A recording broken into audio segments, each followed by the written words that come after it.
Nihon dash ramen ওয়া ঐশী দেশ। চারটি থেকে কোনটি সঠিক হবে সেটি লিখতে হবে। 1 নম্বর হচ্ছে নি, 2 নম্বর হচ্ছে নো, 3 নম্বর হচ্ছে ও, 4 নম্বর হচ্ছে এ। তাহলে এখানে নিহনের পর সবসময় নো বসে, 2 নম্বর হবে অ্যান্সার এখানে। নিহন নো রামেন ওয়া ঐশী দেশ।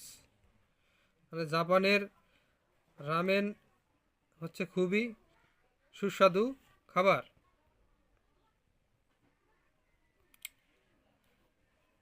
তাহলে অ্যান্সারটি হচ্ছে 2 নম্বর।